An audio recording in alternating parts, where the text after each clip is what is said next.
Welcome to Mansplaining, a podcast about the interesting things you can discover if you just take the time to learn. I'm Mark, your host for this week, and as always, I'm joined by Joe, an old friend from college. Together, we'll explore what's on our minds and hopefully figure out a thing or two about a thing or two. What's been on your mind this week, Joe? Well, I turned a year older yesterday. Congratulations. So I guess that's been on my mind. Should we tell the audience how old we are or leave that as a mystery? I think if they've listened to more than a few episodes, they already know that we're pushing it. We're definitely, we're not spring chickens. Washed up. Yep, that's true. In fact, Okay. I was thinking about something that would definitely date me, which is that, of course, the Houston Astros are playing the World Series this year. Yes. And back in the day, when I was much younger, I was a Houston Astros fan, and pretty much the sole reason I took interest in the Astros when I was a young whippersnapper is because way back when they had those garish uniforms with the bright orange star on the front, and I thought that star was really cool. So you can date me by checking out when the Houston Astros wore that uniform, because I was a young fan at the time. And I remember when you were a young whippersnapper, so that dates me, doesn't it? Yes, it does. Okay. All right, now that we've established that, let's get to our question. Okay, and this week's question is something that's very personal for me because it's literally something I'm dealing with every day now that I am trying to find a new and better apartment for my wife and I to move into. As I mentioned last week, we have been living in basically a shoebox. It's me, my wife, a cat, and a dog, all within a space that's too small for any of us. And we're looking for a bigger space, and in Seattle, bigger spaces are very, very expensive. So it's a daily question in my mind. What is it that is driving up the cost of housing in this country? And is there anything we can do of it short of every liberal's remedy for this, which is rent control? Interestingly, that's one of the topics I'm not going to spend so much time on because even though progressives want to restore some rent regulations to prevent, renters especially from being exploited and getting price gouged by landlords. Yeah. But the reason I don't want to focus on that is because in my reading, I discovered that economists across the ideological spectrum think that putting arbitrary ceilings on some rents leads to sky-high rents on unregulated apartments, and it also disincentivizes the construction of new units.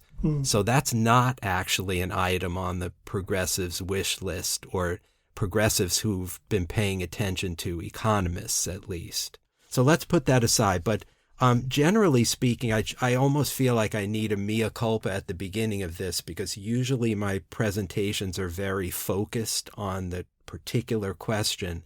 And I feel like this time I'm adopting a little bit of a scattershot approach. And I think the reason for that is because I want to speak about both the sale and the rental markets.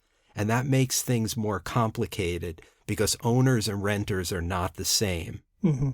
For one thing, the median homeowner is considerably wealthier than the median renter.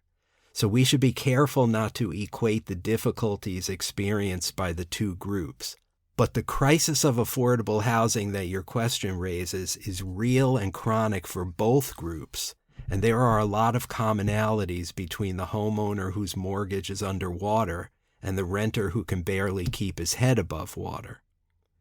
Also, I'm an apartment owner in New York City, and you're a renter in Seattle.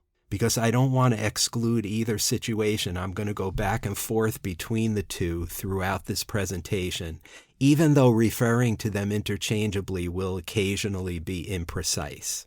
Okay, sounds good. Okay, so let's start with some facts and figures about where we are right now.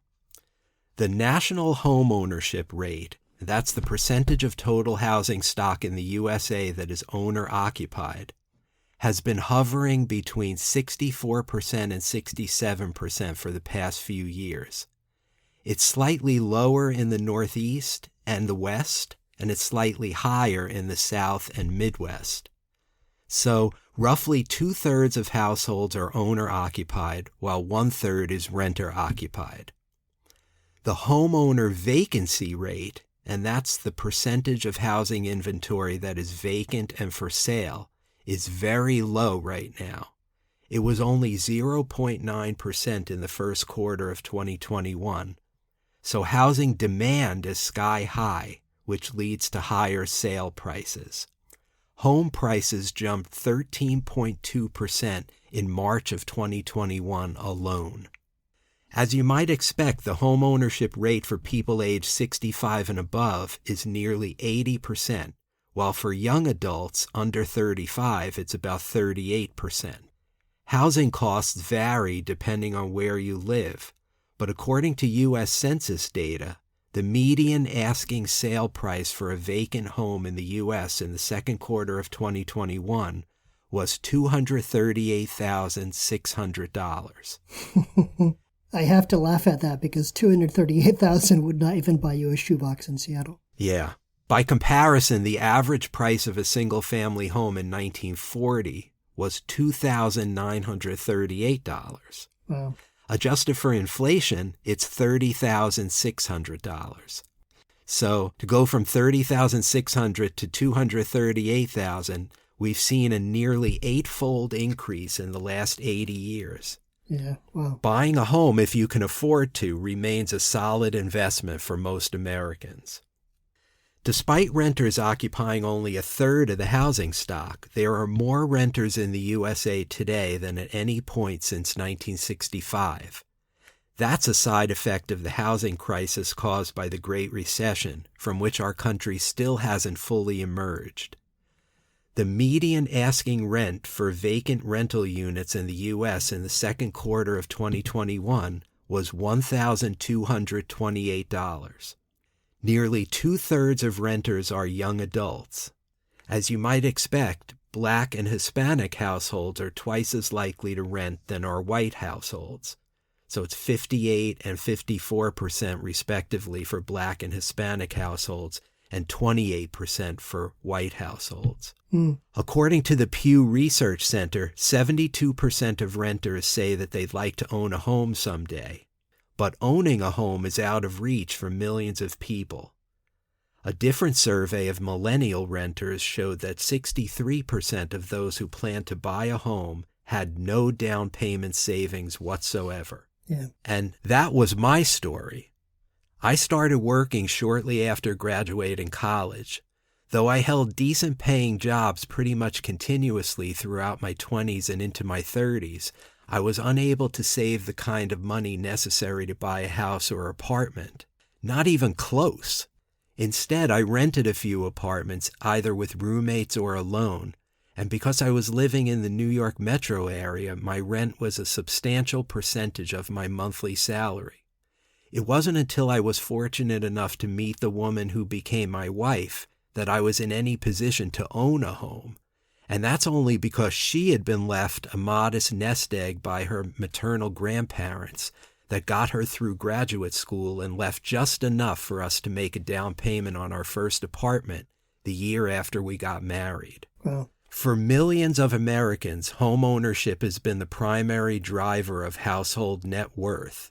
Once my wife and I had our foot in the door of home ownership, my household achieved financial stability because of the steadily growing equity in our apartment, not to mention the tax breaks afforded to homeowners. But make no mistake about it, if it were up to me alone, it would have taken many more years to be able to afford to buy a place, and it's quite possible that I'd still be renting today. The problem, of course, is that there's a hugely high barrier to entry for that 72% of renters who want to own someday, but are not fortunate enough to inherit a nest egg from their grandparents. Right.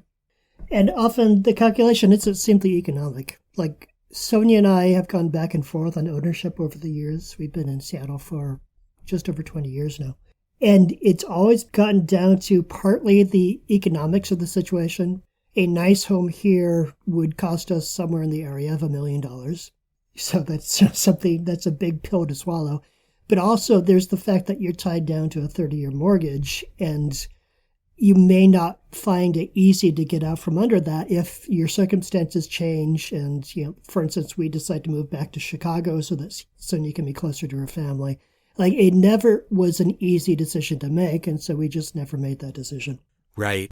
Luckily for me, I didn't have that issue because my wife and I knew that we wanted to live in New York City for the long haul, so it was easier to take the plunge, so to speak. These days, the American dream that if you work hard, you can someday buy your own home is more like a mirage.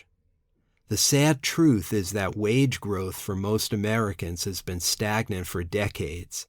According to Pew, it wasn't unusual for wages to rise at a rate of 8% to 9% annually as recently as the 1970s, but wages now rise at an annual rate of 2% to 3%. Because these are averages and today's economy rewards the highest earners with the highest wage growth, the salary growth rate for most middle and working class people is even lower than that. Yeah. And in addition to wage stagnation, there's a severe shortage of housing inventory. The federal housing lender Freddie Mac estimates that 29 states have housing shortages totaling 3.3 million units. Some progressive economists think that the rental housing shortage alone is at least 7 million units. I'll get into why that is in a minute. But my point right now is that housing shortages lead to higher sale prices and higher rents. Because rents are rising much faster than wages, nearly half of renters are considered cost-burdened. And by that I mean they're paying over 30% of their monthly income on housing, which is considered the threshold of unaffordability. Yeah, I'm seeing apartments that are renting in the neighborhood of $2,500 a month, closing out within a day or two of the advertisement going live. So even at that high cost, as you say, the demand is so high that you really have to sign the lease almost immediately to have a chance at a place. Not surprising to hear in a place like Seattle. I want to drill down on cost burdening for a minute because I think it's critically important and it underscores the wage stagnation I'm talking about.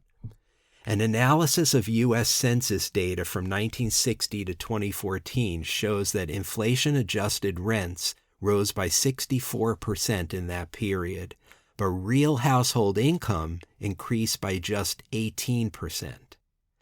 The situation was particularly acute from 2000 to 2010, when household income fell by 7% after the Great Recession, while rents rose by 12% even though so many people were hurting.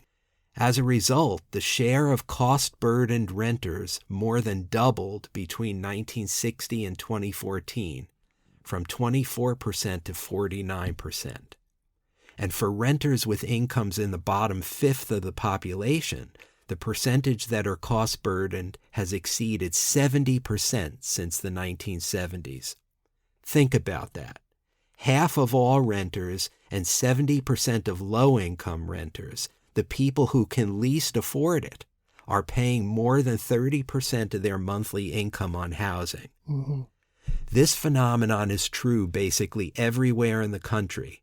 In Seattle, where you live, median incomes increased by just over 20% between 1980 and 2014, but median rent increased by nearly 45%. Yeah. In my hometown of New York, median income increased by 20%, but median rent increased by over 70%.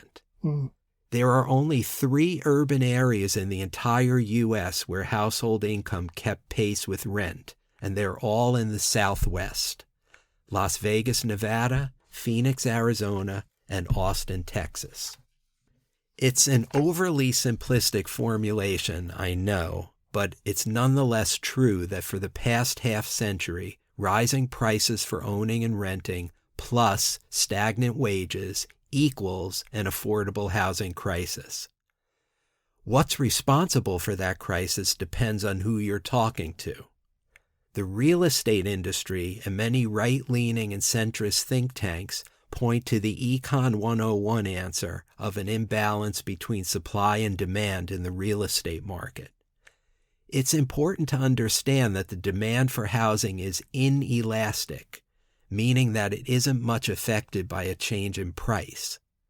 People need a roof over their heads just like they need gas in their cars, so they'll pay whatever it takes to satisfy that need. Today, we're in a place where demand far outstrips supply, and when that happens, there are even more prospective buyers and renters looking for homes and apartments, which drives up prices. That much seems logical enough. But why is supply and demand so out of whack? The real estate industry points to 6 factors, 3 affecting supply and 3 affecting demand. Mark, you want to take a guess at what they are? Or 1 or 2 of them at least? Say zoning. Ding, ding, ding. Absolutely. I don't know, local laws and regulations. Yeah, well, I kind of have those all lumped together under the sense. umbrella term of regulations. Yeah. Because that's by far the industry's biggest complaint. It's, as you say, it's local zoning laws, which range from minimum lot sizes to restrictions on where housing can be built, which adversely affects housing density and therefore supply. But it also includes things like permit requirements that disincentivize new construction by driving up building costs, and also environmental impact reviews that assess a new development's effects on things like noise levels, traffic congestion, soil erosion, and local wildlife. There are costs associated with engaging such large bureaucracies. Lawsuits and regulatory haggling lengthen the time it takes for housing to get built. All of this leads to sharply higher prices for rentals and sales. To make matters worse, regulatory barriers often lead to a perverse upward filtering of housing stock, in which developers who are restricted from building new properties instead focus their resources on acquiring and rehabbing existing properties, particularly older apartment buildings. So they'll come in and do things like gut renovation, they'll put in all new appliances, etc. Mm-hmm. And that leads to substantially higher rents without expanding the housing inventory. Right. So the industry's hope on this regulation front is to make the process shorter, simpler, and more transparent. I've heard about all those things in Seattle. For instance, one of the big political footballs of the day in Seattle right now is single unit zoning, which is that there are neighborhoods in Seattle where it is illegal to build more than a single unit on the property. Yes. And of course, that's the sort of regulation which creates the sort of idyllic, suburban style house with a backyard and a picket fence and children playing on a swing set scenarios. But it's absolutely antithetical to the sort of density that Seattle is trying to build up in order to accommodate the number of people who live in and work in the city. And so it's kind of an old Seattle versus a new Seattle battle. And even within my own family, if one of my sisters is listening to this podcast, I know that she falls very strongly on the do not build towards density in my neighborhood stance. And yes. Yet the progressive newspaper that I read here in Seattle is very much on the density is absolutely required stance.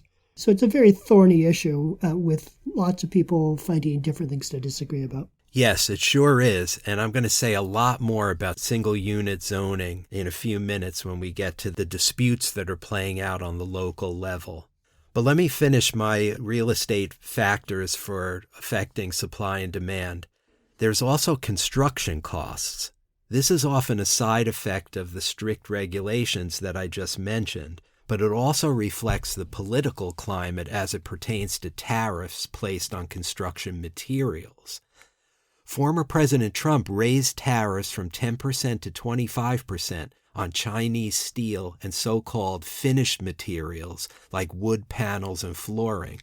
And those tariffs, plus the increased tariff on Canadian lumber, led to fewer homes being built and higher prices for those homes. Because, of course, the targeted governments don't pay for the tariffs. They simply raise the price of the affected material, and the consumer pays for the tariff in the end. But there's also builder confidence. After the 2007 housing crisis that precipitated the Great Recession of 2008-2009, builders took huge losses on new communities they were building at the time, but couldn't fill afterwards. That led to a sharp decline in new housing sales and a cratering of builder confidence from which we still haven't recovered. Nearly 15 years later, the number of housing starts still hasn't reached what it was before the crash. So those are the supply effects. Now I want to get to the factors that affect demand. First one is interest rates. Low mortgage rates encourage more people to buy, and they've been declining for more than 3 decades and are currently at or near historical lows. This is the main thing spiking demand for housing today. Also on the demand front, there's demography. The baby boomers already got theirs, and they've been retiring for the past decade or so. But according to a report from the National Association of Realtors, the huge millennial generation is now coming of age, making up the largest share of new home buyers, 38%. And that spike in the pure numbers of people looking for housing is also increasing demand. And finally, there's that old saw of real estate agents: location, location, location. There's a plausible argument to be made that the demand to live in places like Seattle or New York is literally insatiable, which means that the cost of living in those places will never decline, and affordability might never be possible. Though if those urban destinations, and I would add the Bay Area to that list in addition to Seattle and New York. Absolutely. If those urban destinations are filled exclusively with the people who can afford extremely high cost of living, then the things that people like about those communities will evaporate. So there's kind of a dystopia. It's probably just a fantasy, but Yes. a dystopian fantasy in which Manhattan and San Francisco and Seattle are populated exclusively by millionaires, wondering where all the artists and the interesting people went, but they were driven out into the suburbs. Yeah, I sometimes wonder whether my hometown is going to become that dystopia. But it's funny you mention the Bay Area, because I was just about to pivot to the Bay Area to kind of talk about what's going on at the local level. Ground zero for the regulatory issues defining housing policy is at the local level, and there's plenty of conflict to be found there, especially in politically progressive bastions like the suburbs of San Francisco. Older established homeowners and urbanist newcomers wage bitter battles over neighborhood development. The urbanists, many of whom are millennials and call themselves YIMBYs, which stands for Yes in My Backyard, complain that overly restrictive land use regulations limit new housing construction. The YIMBYs support zoning reforms that increase density. For example, adding a few extra stories of height to new construction, to redress what they think are antiquated, exclusionist, and climate-unfriendly building codes that encourage single-family housing and suburban sprawl, as you mentioned a minute ago. Mm-hmm. Their opponents, mostly older homeowners and longtime residents, tend to take a NIMBY position, not in my backyard. They support housing preservation, slow growth, and continuing local control over zoning, and they doubt that changing zoning laws to favor development will end the housing crisis, warning instead of the perils of unregulated overdevelopment by a profit-hungry real estate industry that often backs and funds their YIMBY adversaries. Yeah. Running in parallel to that conflict between relatively well-off YIMBYs and NIMBYs is a similar division among the much greater number of lower-income homeowners and renters. Some agree with the YIMBYs that an increased supply of housing stock will lower prices and benefit them, while others fear that an infusion of high-volume, market-rate housing would only add to the gentrification that's already rendering their neighborhoods unaffordable. In parsing and vetting the various positions of YIMBYs and NIMBYs, I like to focus on the first letters of those acronyms. YIMBYs start with the word yes, and whether or not we ultimately think it's helpful, they're offering proposals designed to shake up the status quo. NIMBYs start with the word no. They oppose change, and whether intentional or not, their position protects the status quo of zoning codes that long ago enshrined owner-occupied single-family homes over multifamily buildings for renters. Right. It also restricts new housing supply, which perhaps not coincidentally increases the value of their own properties. I think it's entirely fair to say that if you are the owner of a multi-million-dollar home in a San Francisco suburb, you may not be entirely enthusiastic about a proposal that's designed to lower housing prices, just because you have a perverse set of incentives to keep things where they are. Yes, and that's happening all over the country, but San Francisco is truly the poster child for that battle. By restricting new home building to the single-family houses that are ubiquitous in many affluent suburbs, as many NIMBYs want to do, zoning codes become exclusionary, acting as de facto bans against multifamily dwellings and apartment buildings and the types of people who live in them. But this is not just a suburban phenomenon. It's also illegal to build apartments in vast swaths of American cities. For example, in Seattle, only 17% of the buildable land allows for apartments. Mm-hmm. How about that? Yeah. A lot of cities tolerate this imbalance because property taxes account for a higher percentage of their general funds than income taxes.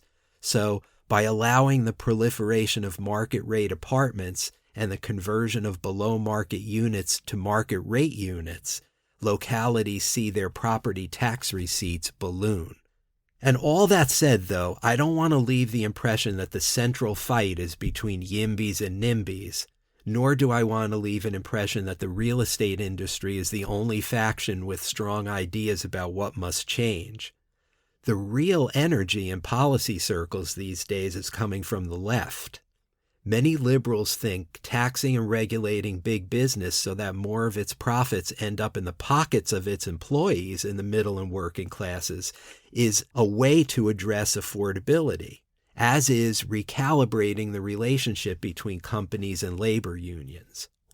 This kind of thinking is very much in line with the 2020 presidential campaign platforms of progressive darlings like Senators Bernie Sanders and Elizabeth Warren, who called for policies like Medicare for all, a wealth tax, increased support for organized labor, and the breakup of big tech. Indeed, there's a progressive critique of housing policy that goes far beyond the supply and demand basics that I've already outlined.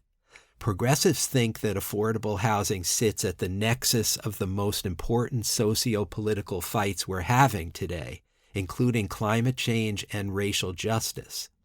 The historical underpinnings for why our housing policies are biased against density and people of color is a separate podcast.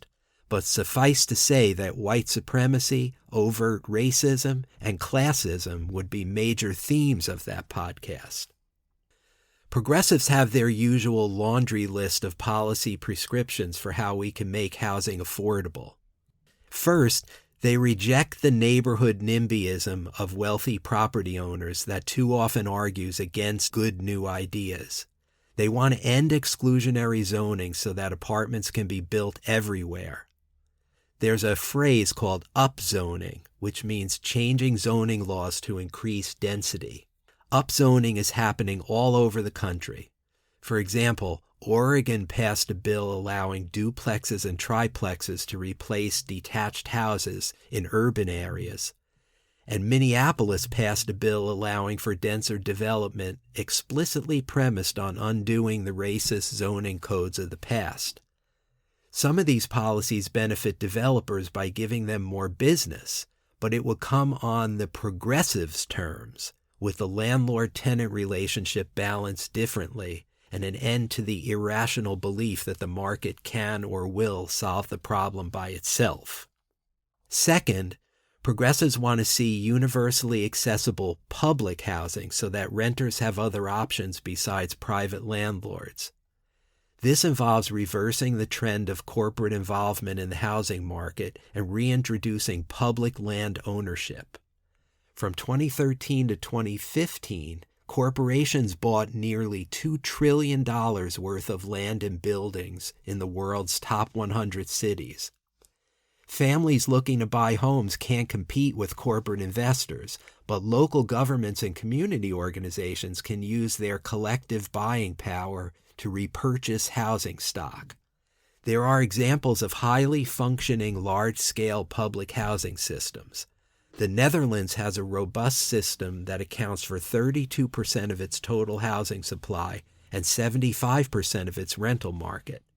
As the largest housing provider, the Dutch system sets market rates and keeps its housing prices affordable. I don't think we're ever going to have that in the U.S., but it's worth noting that it can happen. It works. Yeah. Third, we can limit foreign investment and speculation in American real estate. And I know this is a subject that you care about, Mark. You want to tell our listeners why? Yeah, because if you walk down downtown Seattle and the areas pinching upon downtown, you see a number of high-rise developments, and these are all, quote-unquote luxury condominiums. And there have been reports that a number of these buildings, even though every unit has been sold, are standing 60, 70% or even more vacant because someone is simply buying up those units with no intention of ever living in them, seemingly as just an investment vehicle, which of course is aggravating if lack of supply is driving up prices, if supply is bought up by someone who has no intention of using it for its purpose. And anecdotally, I don't know if there's any basis to this, but there are rumors that a lot of these properties are purchased by overseas billionaires who are essentially hiding their wealth. That perhaps you're a billionaire in China who is concerned that at some point the Communist Party might decide that billionaires are not in accordance with Chairman Mao's long-term plan and might suddenly seize your assets. You're going to want to get your money out of the country. Yeah. And so there are rumors that some Seattle luxury condominiums have been purchased by people who don't even live in this country and have no intention of ever living in this country. It seems like if that's true, it's a body blow to the increased supply argument, because supply is just going to be bought up as more investment. Yes. Like you can build as many units as you want, but if someone keeps taking them off the market, there's never going to be enough. Yes. All good points. And as far as I can tell, you're right. This is true. There is fire where you smell that smoke. I was astonished to hear the statistic that 50% of the properties bought by foreign investors are actually used as primary residences. I would have thought that percentage would be much lower. But given the amount of money that foreign investors are spending on U.S. housing, 50% is still a hell of a lot of vacant residences. Yeah. So I want to drill down on this because it's really worth discussing. To put this in context, foreign purchases made up 4% of the $1.7 trillion in home sales last year. Right? 4% doesn't sound like a lot, right. But $1.7 trillion is a lot of home sales. Countries like China place all kinds of tax restraints on their own citizens, who end up moving their capital to places like the USA where such financial scrutiny doesn't exist. For the past 7 years, Chinese buyers have made the largest foreign investment in U.S. homes. According to the National Association of Realtors, in 2019 and 2020, they spent $11.5 billion, which was more than a sixth of the $74 billion spent by all foreign purchasers during that time. The next four after China in the top five are Canada, Mexico, India, Colombia. Canada and Mexico makes perfect sense because they are our neighbors. Mm-hmm. India has a lot of wealthy investors. Colombia is a little bit surprising to me. I would have guessed Russia. Right. Because there are so many rich apartments owned by Russian oligarchs in my city of New York. Right. Your intuition that foreign investment leads to increased prices is absolutely correct. The underlying problem that foreign ownership makes worse is the dearth of new housing inventory in cities with high job growth. Research from the Wharton Business School at the University of Pennsylvania indicates that from 2012 to 2018, housing prices grew by 8 percentage points in U.S. zip codes with large populations of foreign-born Chinese. In one such area, San Mateo County near San Francisco, there are 6 times as many new jobs as there are housing permits. Foreigners are drawn to those areas for the same reasons we are. It's where the jobs are. And that exacerbates the affordability problem by increasing demand, which drives prices even higher. And not just in the neighborhoods where the foreign nationals live. Again, in Seattle, the Wharton study found a spillover effect in which the price of homes also went up in neighborhoods bordering the neighborhoods where the foreign nationals live. Mm-hmm. Also relevant to Seattle, I think you'll find this interesting, Mark, is what's happening in nearby Vancouver, Canada, which passed a 15% tax on all sales to foreign home buyers, including vacant properties, which, by the way, led to a temporary 20% drop in the price of single-family homes there. Where do you think all those deterred Chinese buyers went? They looked a little bit lower on the map, and their eyes fell upon Seattle. Exactly. And probably Portland, too, while they're at it. Correct. Other jurisdictions like Singapore, Hong Kong, and New Zealand have passed similar taxes to Vancouver's to deter foreign capital and stabilize their housing prices. The U.S. could impose a large tax on foreign buyers or on vacant properties that would surely deter foreign investment. Yeah. But back to the progressive wish list. The fourth item I have is cutting down on the explosion of vacation homes and short-term rentals in certain localities would impact housing affordability. In a recent study, researchers found that when Airbnb listings grew in a particular zip code, the average rent in that zip code increased. You may have heard there's a lot of battles happening at the municipal level between localities and Airbnb-type companies for exactly this reason. Sure. Fifth and sixth on my list is increasing the housing supply and raising wages, which echoes to what I was saying earlier. Let's take the 3 urban areas I mentioned before where household income kept pace with rental prices. In rapidly growing cities like Las Vegas and Phoenix, incomes didn't increase much, but neither did rents. And that's because those cities kept housing prices stable by adding inventory. In Austin, Texas, rents rose rapidly, but strong employment growth and an influx of highly skilled workers led to significant wage increases. The data suggests that big coastal cities should do more to increase rental supply, while certain parts of the South and Midwest need to boost wages. And I would recommend the Fight for 15, the $15 living wage, as a good start for raising wages. Yeah. Now, seventh is a federal commitment, and I think that's essential since so many states and localities lack the resources to increase their housing stock. President Biden's Build Back Better bill addresses housing with new federal subsidies enabling the construction or rehabilitation of more than 1 million affordable rental housing units and more than 500,000 homes for low and middle-income home buyers. It also incentivizes the removal of exclusionary zoning and land use policies.